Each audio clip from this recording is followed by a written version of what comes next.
అదే RTV app వార్తల్ని క్షణాల్లో చదివే అవకాశం ఉంటుంది. ఒక న్యూస్ పేపర్, ఒక టెలివిజన్ ఛానల్ మీ చేతుల్లో ఎప్పుడూ ఉంటాయి. అందరికీ నమస్కారం. మరి నిన్న కేటీఆర్ ఏదైతే మహిళలను ఉద్దేశించి వ్యాఖ్యానం చేశారో దాని మీద ఖండించడానికి నేను ఈ వీడియో విడుదల చేయడం జరుగుతూ ఉంది. ఒక 10 సంవత్సరాలుగా ఒక ప్రభుత్వంలో ఉండి మంత్రిగా ఉండి ఈరోజు మహిళలు అనేటువంటి గౌరవం ఏమాత్రం లేకుండా మహిళలను మరి రికార్డ్ డ్యాన్సులు, బ్రేక్ డ్యాన్సులు చేసుకోండి అని యథాలాపంగా అన్నాను అనేటువంటి మాట ఈరోజు చెప్పడం ఏదైతే ఉందో చాలా బాధాకరం అని చెప్పి ఈ సందర్భంగా నేను తెలియజేస్తూ ఉన్నాను. ఎందుకంటే ఆయనను కన్నది ఒక మహిళ, ఆయన తోడబుట్టింది ఒక మహిళ, ఆయన చేసుకున్న భార్య ఒక మహిళ, ఆయన కన్న కూతురు కూడా ఒక మహిళ. అటువంటి వ్యక్తి ఒక మహిళలను కించపరిచే విధంగా మాట్లాడడం, లక్షలాది తెలంగాణ ప్రజలను, ఆడబిడ్డలను ఈరోజు ఉద్దేశించి ఆ మాట మాట్లాడడం, వాళ్ళందరినీ కూడా అవమానపరిచినట్టు ప్రతి ఒక్కరూ కూడా ఈరోజు బాధపడతా ఉన్నారు. ఏదో చెప్పుతో కొట్టి అందరి ముందట మరి వెనకాలకు వచ్చి సారీ చెప్పినట్టుగా పబ్లిక్గా మహిళలను మరి రికార్డ్ డ్యాన్సులు, బ్రేక్ డ్యాన్సులు చేసుకోండి అనేటువంటి మాట మాట్లాడి మళ్ళీ ఏదో ట్విట్టర్లో సారీ అని చెప్పి నేను సారీ చెప్పాను అనేటువంటి మాట కూడా మాట్లాడడం కరెక్ట్ కాదు. అయ్యా, ట్విట్టర్ ఫాలో అయ్యేది ఎవరు? చదువుకున్న వాళ్ళు, ఎడ్యుకేటెడ్స్, ఇంటెలెక్చువల్స్, వాళ్ళు ఫాలో అవుతారు. నువ్వు అన్నది ఎవరు? గ్రామీణ ప్రాంత ప్రజలు, గ్రామీణ ప్రాంతం నుంచి వచ్చేటువంటి మహిళలు ఎవరైతే ఉన్నారో వాళ్ళు బస్సుల్లో ప్రయాణం చేస్తూ ఉంటే వాళ్ళను ఉద్దేశించి మాట్లాడిన మాటలు నువ్వు అవెవరు కూడా ట్విట్టర్లో చూడరు. నువ్వు బహిరంగంగా క్షమాపణ చెప్పి ముక్కు నేలకు రాయాల్సిన అవసరం ఎంతైనా ఉందని ఈ సందర్భంగా హెచ్చరిస్తూ ఉన్నాను కేటీఆర్ని. ఇంకా మీ అహంకారం తగ్గలేదు, మీ అహంకారపు మాటలు తగ్గలేదు. మీరు ఇంకా ప్రభుత్వంలోనే ఉన్నాననేటువంటి ఫీలింగ్ తోటి మాట్లాడుతూ ఉన్నారు. ముందు అది మానుకోండి అని చెప్తా ఉన్నాను. మరి రేవంత్ రెడ్డి గారు అవమానించారు అని అంటారు.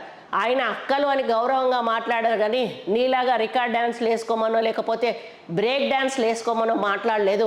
జరిగిన వాస్తవాన్ని ఆయన చెప్పడం జరిగింది తప్పితే ఏదో ఊహాభరితమైనటువంటి ఒక మాటను ఆ రోజు రేవంత్ రెడ్డి గారు మాట్లాడలేదు. ఈరోజు రేవంత్ రెడ్డి గారిని మరి మీరు ఎంత ఇబ్బంది పెట్టారో మీకు తెలుసు. కేసులు పెట్టి ఆయనను లోపలేసి ఆయనను అనగదొక్కి ఆయనను ఆ రాజకీయంగా ఎదగకుండా చూడాలని మీరు ఆ రోజు మహబూబ్ నగర్లో ఓడించినా కూడా మల్కాజిగిరిలో తిరిగి గెలిచి వచ్చాడు. మళ్ళీ ఎన్నికల్లో ఆయన మరి మొత్తం స్టేట్ అంతా కూడా తిరిగి కాంగ్రెస్ పార్టీకి ఊతమిచ్చి ఈరోజు కాంగ్రెస్ పార్టీని ఒంటి చేత్తో అధికారంలోకి తీసుకొచ్చారు. రాహుల్ గాంధీ, ప్రియాంక గాంధీ, సోనియా గాంధీ గారి నాయకత్వంలో అనేది నువ్వు మర్చిపోతా ఉన్నావు. నువ్వు మాత్రం మీ అయ్య పేరు చెప్పుకొని ఈరోజు రాజకీయం చేస్తున్నావు, కానీ నువ్వు స్వయంగా రాజకీయాల్లో ఎదిగినటువంటి వ్యక్తివి కాదు అనే విషయాన్ని నువ్వు మర్చిపోకు. ఈరోజు రేవంత్ రెడ్డి గారు కార్యకర్త స్థాయి నుండి ముఖ్యమంత్రి స్థాయి వరకు కూడా కష్టపడి ఎదిగి ఈరోజు ప్రజల కష్టాలు తెలిసిన వ్యక్తిగా ఈరోజు నిర్ణయాలు తీసుకుంటా ఉన్నారు. అటువంటి రేవంత్ రెడ్డి గారి గురించి విమర్శించే నైతిక హక్కు నీకు లేదు అని చెప్పి సందర్భంగా నేను తెలియజేస్తూ ఉన్నాను. ఉచిత బస్సులు పెట్టిన దగ్గర నుంచి మేము చూస్తూ ఉన్నాము. ఉచిత బస్సుల మీద మీరు చాలా హాస్యాస్పదంగా పెద్ద పెద్ద జోకులు వేస్తూ మేమేదో పెద్ద హీరోలం అనుకునే పద్ధతిలో మీరు మాట్లాడడం ఏదైతే ఉందో అది చాలా తప్పు కేటీఆర్, చాలా తప్పు. ఈరోజు నిరుపేదలు ఒక తల్లిగారింటికి వెళ్ళాలన్నా కూడా భర్తను మరి కిరాయికి ఛార్జీలు అడుక్కొని అత్తనో మామనో అడుక్కొని పోయేటువంటి పరిస్థితి గతంలో ఉండే. ఏదైనా హాస్పిటల్కి వెళ్ళాలన్నా కూడా వాళ్ళ దగ్గర కనీసం బస్ కిరాయి కూడా ఉండేటువంటి పరిస్థితి ఆ రోజు లేదు. కానీ ఈరోజు ఈ ప్రభుత్వం వచ్చిన తర్వాత ఏదైతే ఉచిత బస్సు ప్రయాణం ఏర్పాటు చేయడం జరిగిందో లక్షలాది మంది మహిళలు ఊర్ల నుంచి డైరెక్ట్గా 2-3 ఒక జత కలిసి హైదరాబాద్కు వచ్చి ఇక్కడ హైదరాబాద్లో ఉస్మానియా, గాంధీ ఇటువంటి హాస్పిటల్స్లో వాళ్ళు చూపించుకోవడమే కాకుండా అవసరమైన వైద్య సదుపాయాలన్నీ కూడా ఇక్కడ తీసుకొని ఆపరేషన్లు అవసరమైతే ఆపరేషన్లు కూడా ₹1 ఖర్చు లేకుండా చేసుకొని వాళ్ళ ఆరోగ్యాలను బాగు చేసుకుంటున్నారనే విషయాన్ని నువ్వు మర్చిపోతా ఉన్నావు. అదే ఉచిత బస్సులో ఎన్నో మరి తీర్థయాత్రలు తిరగాలనేటువంటి ఆలోచన మహిళల్లో ఉంటుంది.